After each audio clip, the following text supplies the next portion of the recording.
kutanzi enda yapa zvinhu zvamakapedza kudhara kungoudza vanhu kuti hapana shuwa kana mukatarisa itese kana pa ZBC chep inongoramba kubva kuseni usvika phungo bukana pakati peusiku ukavhura TV longozi pamberi neza zanu 1 chete part 1 chete in the TV 1 munyika mutaura kuti wamwe awadiwe ere kubroadcast kana cosmetic cheche kana fashion cheche kungotora nyaya yefashion munhu 1 zvimwe munofanira kungosodawo kungonyara so kana uri mutungamiriri so unofanira kungonyara kuti siwa chwa kana ndichiti mungabakatadza ndinda kuti 1 2 3 ndinofanira kugadzisa ndiri nani utoti wes akomana zvinofanira kunyara so pamunoenda kunana China kunana Dubai amune oro matongera nitawa mwana amudzidze zvimwe zvacho zvinonyadzisa so kusvika rini muchita channel 1 kusvika rini muchito muchitadza kutungamira wamwe journalist munorowa anda kuparticipate munorowa antaura chokwa freedom of expression munomurova munoda vapi wamuri kuda kuti wagare munyika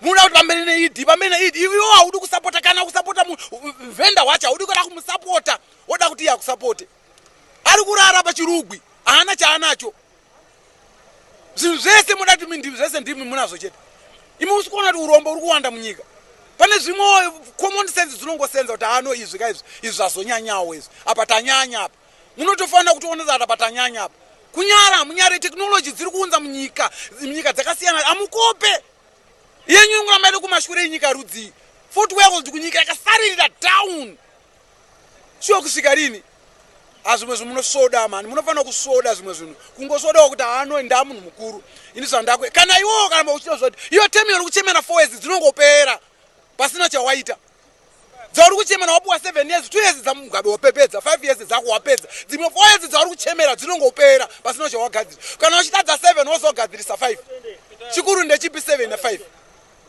nhasi unoda kuti puwa imwe pensation yekutoramba uchitonga unogadzirisa chi zvimwe zvazoda kunyara munhu please zvimwe zvoda kungoonekwa kuti ana journalist unzi burowei kutobatanidza na journalist vacho kunopunzwa musoro kunzi wamutaurirei wamubvunzirei kuti ataure zvari kutaura freedom munyika 40 years takunanira 50 years wangonzi ZBC ndiyoyo chete iyoyo chete iyoyo ramba makashinga iyoyo 40 years pane zvimwe zvinhu muri kubuda zvino technology dziri kukutoraika muchita zvasiyana nekudhara kuti gorira yaishanda iye zvinhu zvasiyana manje makuonekwa muchiita maportfolio munotakura munoti madiplomacy muchibuditsa zvinhu pamunoenda ikoko vachikutorai nhau kuti zvinhu izvo.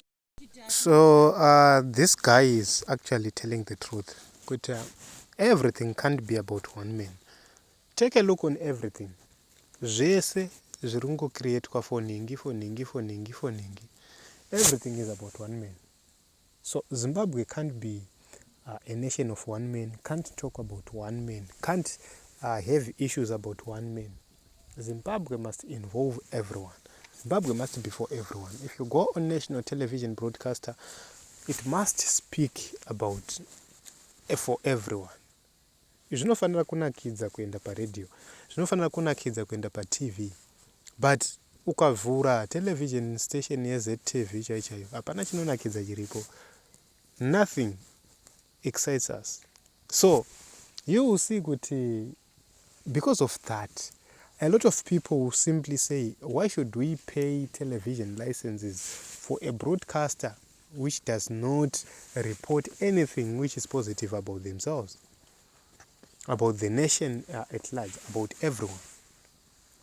So you will see, honestly speaking, we agree with this person, for ED must end and have for everyone.